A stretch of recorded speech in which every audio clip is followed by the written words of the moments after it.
Hi, this is David Birchall, and this is the lecture pod for week 4 or module 4 of Australian politics and active citizenship. This week's topic has got the mouthful name Responsible Government, Representative Democracy and the Policy Process. In case that's too scary, I've got a lecture pod outline here, and I'll get through this at good pace, but hopefully in a way that makes sense, to foreground a couple of things, I think. The way our political system works in terms of the relationship between Parliament, government and the electorate, and why this is so often problematic for us today, why it creates so much animosity and what we often call cynicism, or alternatively complacency about the political process. A couple of images there on the right, one of which is a marble foyer entranceway to the new Parliament House. Anyone old enough to remember the old Parliament House will recall, if you ever visited it, it was a fairly humble building. The new Parliament House is not a humble building, it's a very grand building. And some people think that the grandness of the new Parliament House has only lent, in fact, to the cynicism with which we approach government. So I'll have a few other marble images in the next few minutes. And also, rather narcissistically there, I've got a portrait of a cover of a book that I co-edited with a now politician, Andrew Lee, some years back. We did not choose the cover photograph of one dog sniffing another dog's bottom, and to be honest with you, I'm not exactly sure what the joke was, but it's a great cover for selling books. It's out of print, by the way. I get no royalties from this lecture. Okay, so let's go through this, hopefully in a logical fashion, frame by frame. Responsible government is used to mean different things, but the simplest meaning is that the representatives of the people, having been elected by the people, are responsible to them after they've been elected. Electing our representatives doesn't end our job or theirs in relation to the electoral process. They are still elected by us as they govern. So in that respect, the picture's on the right-hand side there, top right-hand corner one, of course, is the ecclesia in Athens, or the agora, the marketplace, in which the ecclesia, the assembly, was held. As it looks today, and bottom right-hand corner, that's the House of Representatives. A few more words about that in a second in Canberra. Second dot point there, according to this view of responsible government, while we elect governments to govern us, once we've elected members of Parliament, they're still to be held accountable to us, and they're still to behave as if they are. Which also means, which confuses matters quite a bit, I think, that they're accountable to the electorate in general, not simply to the people who voted for them individually. That complicates the story about who's responsible to whom, but that's an important part of the principle of responsible government, I think. Third dot point there. At the same time as members of Parliament are responsible to us, they obviously have multiple lines of obligation. They are members, for the most part, they're members of political parties, they're independents, but the great overwhelming bulk of members of Parliament are members of parties and are held accountable by their parties as well. In the case of the Australian Labor Party, they can be expelled for voting against the party line in Parliament. So they're members of parties, they're also members of governments or indeed of oppositions, and they can be held accountable by the leaders of those governments and oppositions. And so there are multiple lines of obligation, which complicates their lives, to be fair. Fourth dot point, when we elect members of Parliament, of course, we are also, in practice, electing governments. And our local member of Parliament most likely got our vote because they represent a particular political party. Political scientists, I think, agree that there is an effect that individual members of Parliament have on the overall vote that parties obtain. Unpopular members of Parliament or unpopular candidates for Parliament might do a couple of % worse in a particular electorate, give or take, than other potential members of Parliament. But on the whole, most people vote for their parliamentarians as representatives of parties. So that complicates things as well. Last dot point there. So we, the people who vote, the electors, the people, have multiple allegiances too, just as members of Parliament do. We we have an allegiance to our members of parliament, the people we elect, and feel connected to them through their own selves as individuals, which is why when we have local problems like broken drains or whatever it might be, we clamour at a local member of parliament's office to get them fixed. But we also imagine them to be members of governments and members of parties. And in a sense, we're holding them accountable in all three of those directions. The idea of representation and of our parliamentarians as our representatives has always been controversial. Part of that controversy I've already explained. I think there's multiple lines of obligations going both ways, from us and from them. But also the idea of the role of a parliamentarian has been controversial for a long time. A famous example of this controversy is the I was supposed to say British, but actually Irish statesman Edmund Burke, who sat in the English Parliament in the House of Commons in the late 18th century. You can see him on the right-hand side of the screen there, arguing passionately for the impeachment of the governor of British India in the 1780s. Edmund Burke developed a theory of representation which suggested that members of Parliament were elected by the electors to be, as it were, good blokes, and they were all blokes in those days, of course, that you were supposed to obey your conscience wherever it might lead you. And from time to time today, we talk this way ourselves. We expect our member of parliaments to stand on their conscience, particularly if they're taking what we call conscience votes. And in fact, one reason why I think some people got annoyed in the same-sex marriage debate was that they actually wanted their parliamentarians to vote by their conscience.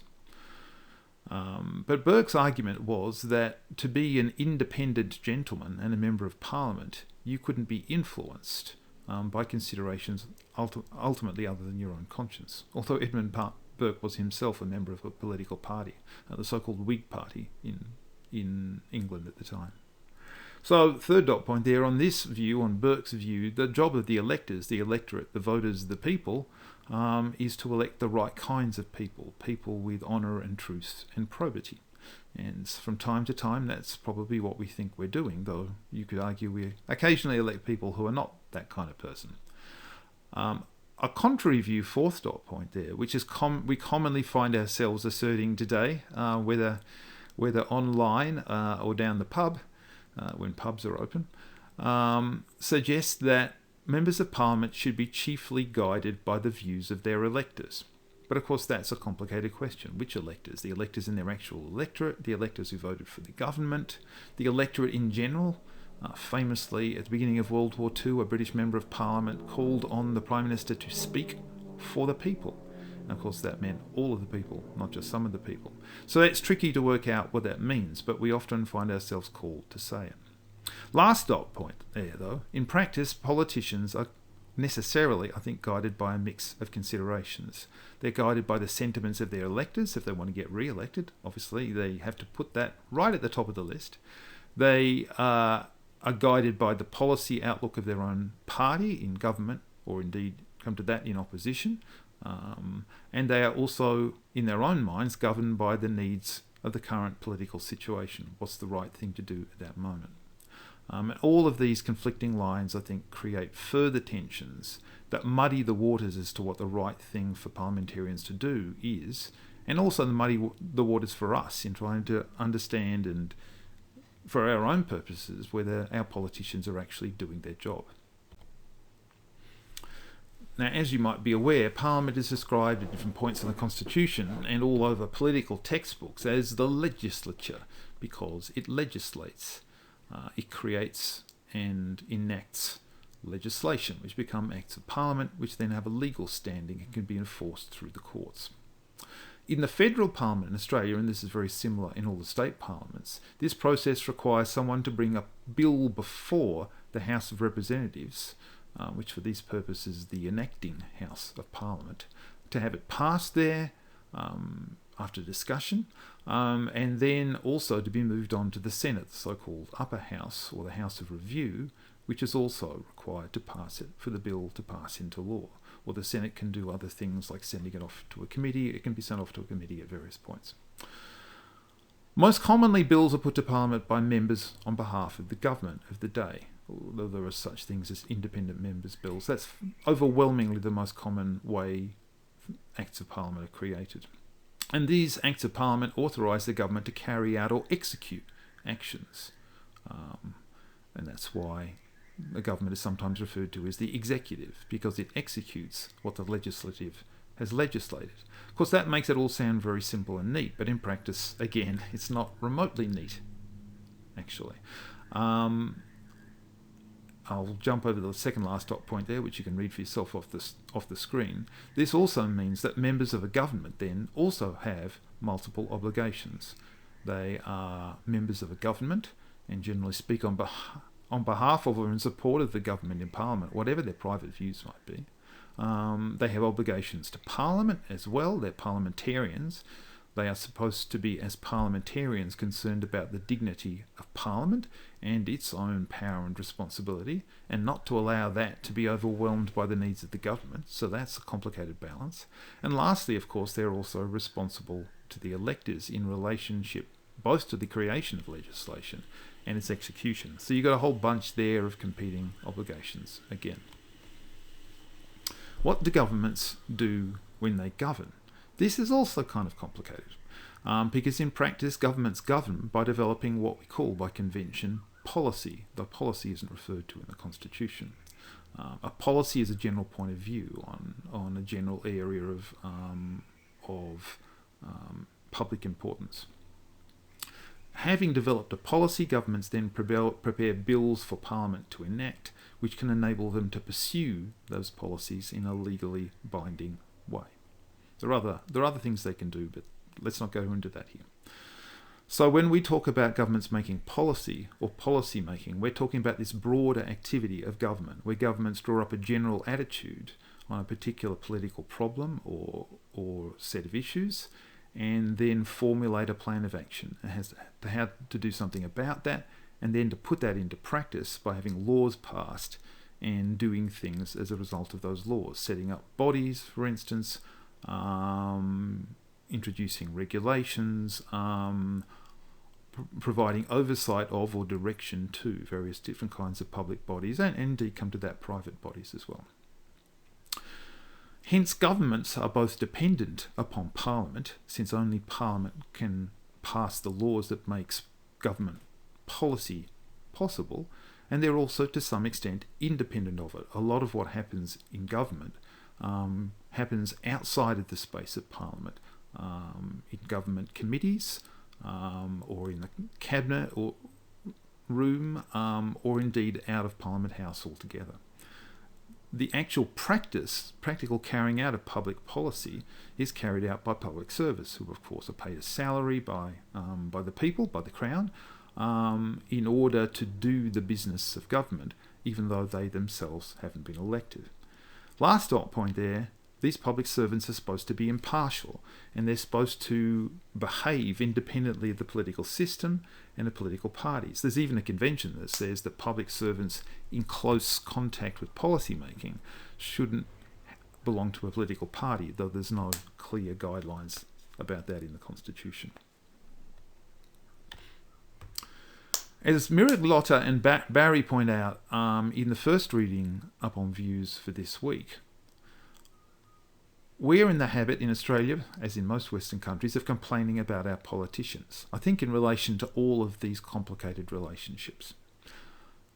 We're concerned that politicians don't listen to us. We're concerned that the Acts of Parliament that are formulated are not what we might have wanted them to do. We're concerned that the policies that are shaped by governments are not what we expected they were going to be when they were elected. And we're concerned, I think also, that public servants have no direct relationship to us, the people. Indeed, it's intended that they should.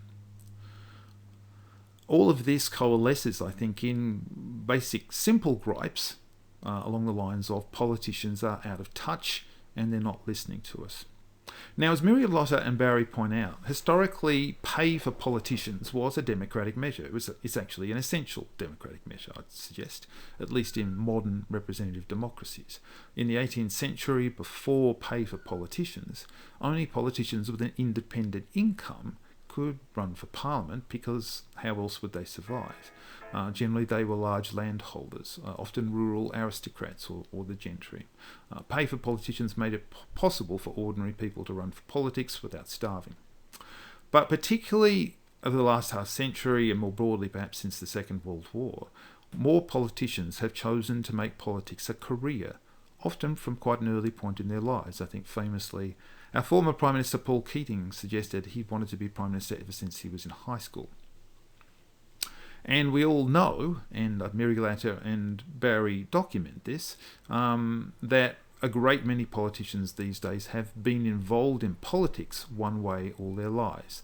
They may have begun their working life working in a politician's electorate office, then they may have graduated to some electorate's office in Parliament, and then ultimately they find themselves running for Parliament themselves.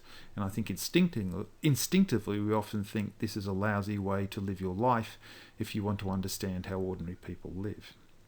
But as Miraglotta and Barry point out, it's also not easy to determine what effect this professionalisation of politics over the life of Australian democracy has had on the ability of politicians to stay in touch. Of course, politicians will tell you they spend their whole lives looking at polls, and if they're not looking at polls and they're back in their electorate offices, they're listening to electors giving them a piece of their mind. But certainly the professionalisation of politics and what we call careerism has fuelled what we like to call cynicism about politics. Lastly, here's this book and this cover again. We talk about cynicism in politics. I think what we really mean is that we're sceptical of our politicians' ability to behave as we'd want them to do, and we think that they don't listen to us enough. That's clearly not a new thing. Political scientists and political historians can point out that as long as there have been opinion polls, Australians and indeed citizens of all Western countries and democratic countries more broadly have shown high levels of cynicism of their elected representatives. It seems to be part and parcel of representative democracy that we are disappointed by our electors. So yes, I co-edited and wrote in a book on the right-hand side of the screen there about this some years back now, and the authors of the book came to different conclusions, but I think a common conclusion was there is something in the nature of the way we do democracy that causes us to be dissatisfied with it, that we're in the habit, and have been for a long time, of thinking that our politicians are disappointing people, or else worse, just complete rogues and untrustworthy from start to finish. In recent years, it's been commonly claimed that this is becoming a bigger problem, that Australians are becoming more cynical, and in particular, most of you enrolled in this unit will probably be aware you get tabbed with a particular rise in cynicism, which is often attributed to the generation's so-called millennials. And the Lowy Institute in particular in recent years has conducted surveys that appear to suggest that it is true that millennials, so-called, have a higher level of cynicism than previous generations, and that this even affects younger people's attitudes towards democracy in general, not just politicians in particular. Now, I don't exactly understand why, but the reading by Stokes et al. Up on Views doesn't actually include most millennials in the study. They appear to be too young. You appear to be too young for them. But comparing generations up to that point, their general conclusion is that allowing for differences, there's a fairly general agreement to be sceptical about our democratic institutions, if not to be absolutely outright dismissive of them. Although they do agree with the Lowy Institute, the younger voters are more inclined to be dismissive of democracy in general. Now, I'm not going to try to solve the question of this PowerPoint slide, why do Australians dislike their politicians? But I think if you put together everything I've just said across this pod, you can see that there are all sorts of structural tensions and compromises within our system of government that makes it hard not for us to be disappointed in our politicians and indeed in our system. Have fun in tutorials and good luck with Zoom this week. Take care.